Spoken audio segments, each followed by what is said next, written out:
अभी आज हम जो सीखने जा रहे हैं तो वहां पे हम क्या करेंगे, एक ऑक्टल नंबर को उसका इक्विवेलेंट हेक्साडेसिमल नंबर में कैसे कन्वर्ट करते हैं वो हम देखेंगे, ठीक है ना। तो ये करने के लिए हमको क्या करना पड़ेगा, बहुत आसान तरीका है, ठीक है ना। पहले जो ऑक्टल नंबर है उसको हम क्या करेंगे, उसका इक्विवेलेंट बाइनरी नंबर में हम उसको कन्वर्ट करेंगे। किसमें, जो ऑक्टल नंबर है वो उसको हम पहले कन्वर्ट करेंगे क्या, उसका इक्विवेलेंट बाइनरी नंबर में, राइट। तो चलो करते हैं। तो हम यहां पे क्या कर रहे हैं, देखो यहां पे 2 है, 2 का बाइनरी कितना होता है 1 0 0, क्योंकि ये ऑक्टल नंबर है तो इसलिए 3 डिजिट, ये देखो ऑक्टल नंबर है इसलिए यहां पे हम 3 बीट करके लेंगे, यहां तक लेंगे मतलब 4 तक, 8 के लिए नहीं। तो यहां पे क्या हुआ इसका कितना निकला है बाइनरी 0 1 0। तो 7 कैसे निकलता है, 4 + 2 + 1, तो तीनों को ऐड करना पड़ रहा है तो इसलिए तीनों में 1 लिख दिया। तो यहाँ पे इसका इक्विवेलेंट बाइनरी कितना हो गया 1 1 1। 5 का बाइनरी कितना होता है, 4 + 1 करने से 5 होता है, तो 4 को ले रहे, 1 को ले रहे, 0 को नहीं ले रहे, तो यहाँ पे 0 बिठा दिया हमने। तो कितना हो जा रहा है यहाँ पे 1 0 1 इसका बाइनरी हो जा रहा है। तो ये देखो बाइनरी में ये जो ऑक्टल नंबर है वो बाइनरी में हमने यहाँ पे कैलकुलेशन करके निकल लिया है, ठीक है ना। तो अभी देखो हमने फिर भी तुमको फिर से याद दिला देते हैं, यहाँ पे 3 बीट करके क्यों ले रहे हैं, क्योंकि तो हम यहाँ पे 3 बीट करके क्यों ले रहे हैं, क्योंकि देखो यहाँ पे ऑक्टल नंबर में हम कन्वर्ट कर रहे हैं, इसलिए ऑक्टल को कन्वर्ट कर रहे हैं, ठीक है ना, बाइनरी में, इसलिए 3 बीट करके लेंगे, ठीक है। बाद में देखेंगे जब हेक्साडेसिमल करेंगे तब कैसे करते हैं, लेकिन ऑक्टल से जब बाइनरी में जाएंगे तो 3 बीट करके हम हमेशा लिखते हैं, तो इसलिए 3 बीट करके हमने लिया है, 4 बीट में नहीं किया है हमने। तो इसको हमने लिख दिया है। लिख देने के तुरंत बाद हम क्या करेंगे, इसको हम हेक्साडेसिमल नंबर में कन्वर्ट करेंगे, लेकिन किसको, ये जो बाइनरी निकला है इक्विवेलेंट ऑक्टल नंबर का, ठीक है।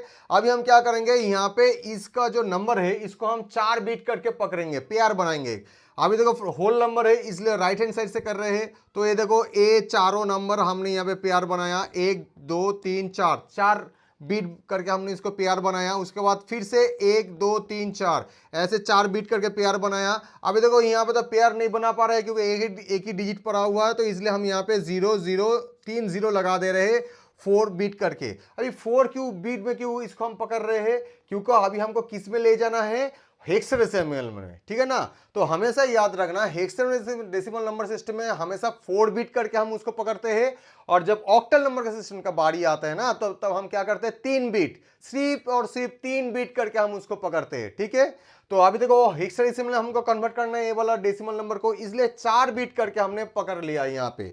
तो यहाँ पे देखो क्या हो रहा है, पहला वाला जो 0 है उसका तो वैल्यू 0 ही आएगा। अभी क्या आ रहा है 1 0 1 1, ठीक है ना। तो चलो यहाँ पे लिख के देखते हैं 1 0 1 1। तो कहां पे 1 है, 8 में 1 है, 2 में 1 है, 1 में 1 है, तो 8 2 10 एडिशन करने से +1 मतलब क्या हो जा रहा है 11। 11 को हम हेक्साडेसिमल नंबर सिस्टम में कैसे लिखते हैं, B से लिखते हैं। अभी देखो क्या हो रहा है यहाँ पे 1 1 0 1, तो यहाँ पे क्या हो रहा है 1 1 0 1। तो इसका देखो क्या आ रहा है 8, यहाँ पे 4, तो 8 + 4 कितना होता है 12, 12 + 1 कितना आता है 13, तो 13 मतलब क्या होता है D, तो D बेस 16। तो ये ऐसे देखो कोई भी एक ऑक्टल नंबर को उसका इक्विवेलेंट हेक्साडेसिमल नंबर में हम लोग कन्वर्ट कर सकते हैं, ठीक है। तो बहुत ही आसान तरीका है ये वाला। तो अभी इसके बाद हम जो तुमको दिखाएंगे वो हेक्साडेसिमल नंबर को, एक हेक्साडेसिमल नंबर को हम उसको इक्विवेलेंट ऑक्टल में कैसे कन्वर्ट करते हैं, परिवर्तन करते हैं, चलो देखते हैं। तो देखो अभी हम क्या सीखने जा रहे हैं, दिखाने जा रहे हैं कि एक हेक्साडेसिमल नंबर को कैसे उसका इक्विवेलेंट ऑक्टल में हम कन्वर्ट कर सकते हैं। तो देखो यहाँ पे एक उदाहरण दिया गया है A97 बेस 16, उसका इक्विवेलेंट हम ऑक्टल में निकालेंगे। तो कैसे करेंगे, पहले जो यहाँ पे हेक्साडेसिमल नंबर है ना उसका इक्विवेलेंट हम क्या करेंगे, बाइनरी नंबर हम उसको कैलकुलेशन करके निकालेंगे। कैसे करेंगे, बहुत ही आसान तरीका है। A का वैल्यू कितना होता है 10 होता है, तो 10 कैसे बन पाता है पहले भी दिखाया हमने। यहाँ पे 8 को लेंगे और 2 को लेंगे, क्योंकि 8 + 2 करने से 10 हो जा रहा है, बाकी दोनों को हम नहीं ले रहे, तो यहाँ पे 0 बिठा दे रहे हैं। तो इसका इक्विवेलेंट बाइनरी कितना हो गया A का 1 0 1 0। तो क्या करेंगे, पहले हेक्साडेसिमल नंबर को हम उसका इक्विवेलेंट बाइनरी में कन्वर्ट करेंगे, ठीक है ना, डायरेक्ट हम ऑक्टल में कन्वर्ट नहीं कर सकते, ठीक है।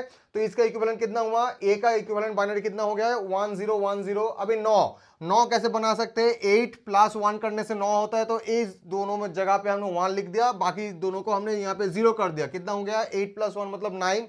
तो इसका 9 का इक्विवेलेंट बाइनरी कितना हो गया 1 0 0 1। अभी देखो 7 हो रहा है, 7 कैसे बनाता है हम लोग हेक्साडेसिमल में, 4 को ले लिया, 4 + 4 + 2 + 1 करने से यहाँ पे 7 हो रहा है, लेकिन ये हेक्साडेसिमल नंबर में है इसलिए यहाँ पे हम 0 लिखेंगे, ठीक है ना। तो 7 का हेक्साडेसिमल नंबर जो है, 7 हेक्साडेसिमल नंबर, उसका इक्विवेलेंट बाइनरी कितना होता है 0 1 1 1, ठीक है। अभी बेस 2 में निकल गया है। अभी हम क्या करेंगे यहाँ पे, अभी हम यहाँ पे पेयर बनाएंगे, लेकिन पेयर हम कितना बीट करके बनाएंगे, कौन सा और नंबर सिस्टम में ले जा रहे हैं, ऑक्टल में। तो ऑक्टल में हमेशा हम कितना बीट पकड़ रहे हैं, 3 बीट। तो इसीलिए हम क्या करेंगे, इसका राइट हैंड साइड से हम 3 करके डिजिट को पकड़ लेंगे, तो 3 बीट बनाएंगे, ठीक है ना, क्योंकि हम ऑक्टल में ले जा रहे हैं इसलिए। तो 1 1 1, फिर से 0 1 1, और यहाँ पे देखो ये तीनों मिलके हो गया है, और ये तीनों मिलके देखो यहाँ पे बीट बन जा रहा है। अगर यहाँ पे कोई भी तरीके से अगर मान लो कि बीट नहीं बन पा रहा है, अगर शॉर्टेज हो रहा है, तो वहां पर भी तुम लेफ्ट में 0 बिठा के और फ्रैक्शन में राइट में 0 बिठा के वो तुम 3 बीट में कन्वर्ट कर सकते हो, ठीक है ना। तो अभी देखो इसका इक्विवेलेंट बाइनरी कितना होता है वो हम अभी देखते हैं, 101, ठीक है ना। तो चलो 101 का बाइनरी कितना होता है, यहाँ पे 1, इसका सॉरी ये तो हम ये जो बाइनरी है इसको हम क्या कर रहे हैं, ऑक्टल में ले जा रहे हैं ना। तो हम कहाँ तक लिखेंगे, सिर्फ यहाँ तक लिखेंगे, मतलब इसके यहाँ तक लिखेंगे, इस ए वाला नहीं लेंगे क्योंकि 3 बीट हम पकड़ रहे हैं। तो 101, चलो 101 कितना हो रहा है, 4 और 1 5, तो चलो यहाँ पे आ गया 5, 0 1 0 0 1 0, तो कहाँ पे आया 1, सिर्फ 2 में, तो कितना आ गया 2। अभी क्या आ रहा है 0 1 0, फिर से तो ये आ गया है, हाँ दोनों एक ही है तो 2 आ गया है, फिर से आ रहा है 1 1 1 1 1 1, मतलब चारों को एडिशन करेंगे, सॉरी तीनों को एडिशन करेंगे तो क्या आ जाएगा 7। तो ये जो नंबर निकल गया है ये ऑक्टल। तो इसी तरीके से हम कोई भी एक हेक्साडेसिमल नंबर को उसका ऑक्टल में कन्वर्ट कर सकते हैं, लेकिन बीच में क्या करेंगे, उसका इक्विवेलेंट बाइनरी में कन्वर्ट करेंगे, उसके बाद 3 बिट करके पकड़ेंगे, उसके बाद उसका इक्विवेलेंट ऑक्टल में पकड़ लेंगे। तो हम यहाँ पे कैसे हेक्साडेसिमल को ऑक्टल में कन्वर्ट करेंगे, समझ में आया ना। पहले हेक्साडेसिमल नंबर को हम क्या करेंगे, उसका इक्विवेलेंट बाइनरी में कन्वर्ट करेंगे पहले, उसके बाद 3 3 करके बीट पकड़ेंगे, पकड़ने के बाद वो हम उसके इक्विवेलेंट ऑक्टल में लिख देंगे, तो वो निकल जाएगा, उस बाइनरी का इक्विवेलेंट ऑक्टल में लिखेंगे, तो वो जो आंसर निकलेगा वो होगा ये जो नंबर है यहाँ पे A97, जो बेस 16 है हेक्साडेसिमल नंबर्स में, उसका equivalent octal number 5227 is the answer, ठीक है। तो ऐसे बहुत आसान तरीके से हम लोग कोई भी हेक्साडेसिमल से ऑक्टल में या ऑक्टल से हेक्साडेसिमल में कन्वर्ट कर सकते हैं कोई भी नंबर को।